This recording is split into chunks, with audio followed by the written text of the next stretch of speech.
This is a download from BBC Learning English. To find out more, visit our website. The Importance of Being Earnest. Episode 4.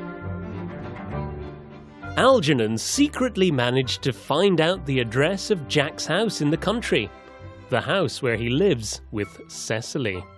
We now join Cecily, a pretty girl of 18, and her governess, Miss Prism. That's the lady who looks after her, in their garden on a summer's day. They're studying German grammar, but Cecily seems more interested in the flowers. Cecily, leave the flowers, sit down and we'll look at the German verbs. But I really don't like German. Cecily, you know Mr. Worthing wants you to improve yourself. Dear Uncle Jack is so serious. Cecily, I am surprised at you. You know the problems Mr. Worthing has. You must remember how worried he is about his unfortunate young brother.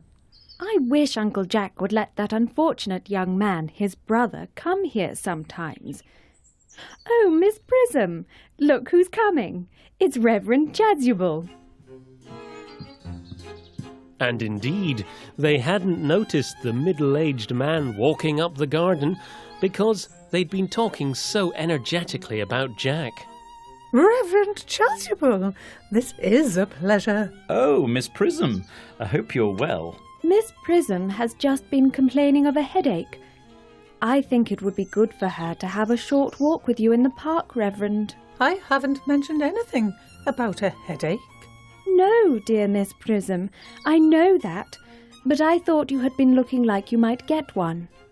Mr. Worthing, I suppose, has not returned from London yet? He won't be back until Monday afternoon.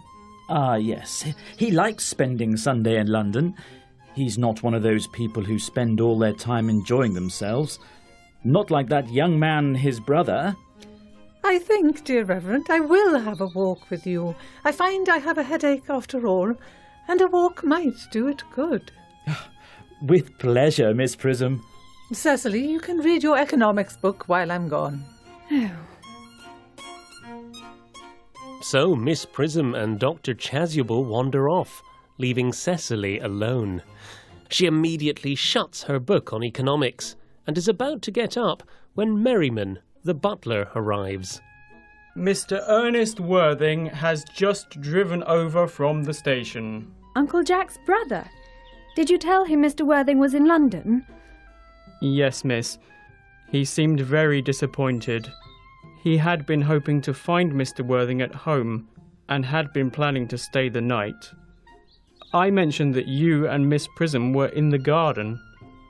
He said he would like to talk to you for a moment. Ask him to come here. Yes, miss.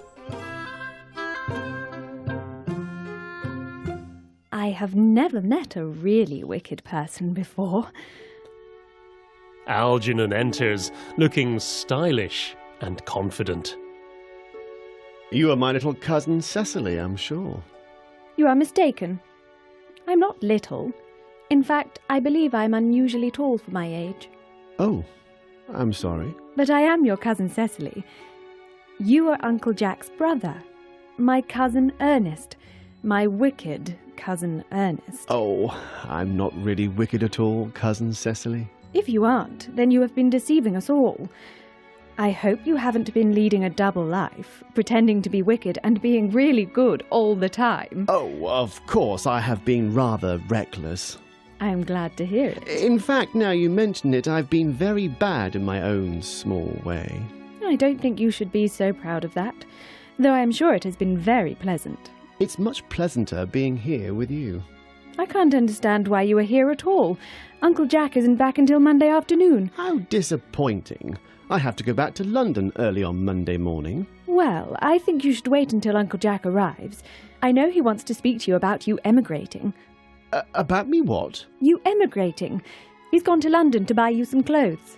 I'm not happy about Jack buying my clothes. I don't like his style of ties at all. I don't think you'll need ties.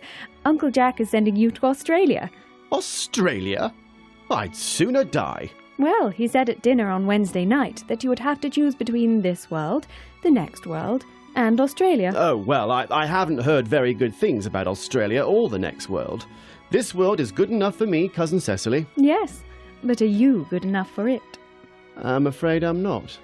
That is why you have to reform me, Cousin Cecily. I'm sorry, I don't have time this morning. Well, will you have time to reform me this afternoon? I think you should try. I will, but I will need a little something to eat first. I'm a little hungry. How thoughtless of me. Won't you come in for something to eat? Thank you. Could I have one of your flowers first? Certainly. I'd like a pink rose. Why? Because you are like a pink rose, Cousin Cecily. I don't think it can be right for you to talk to me like that. Miss Prism never says such things to me. Then Miss Prism is a short-sighted old lady. You are the prettiest girl I ever saw.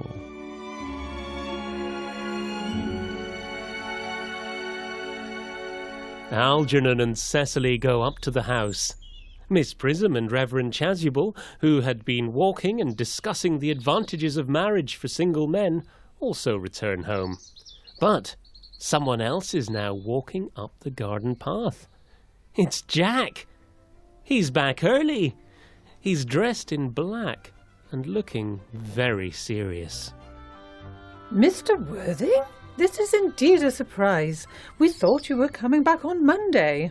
Dear Mr. Worthing, I hope this black suit does not mean some terrible news. My brother. Spending lots of money and running up debts again? Still leading his life of pleasure? Dead. Your brother Ernest? Dead? Quite dead.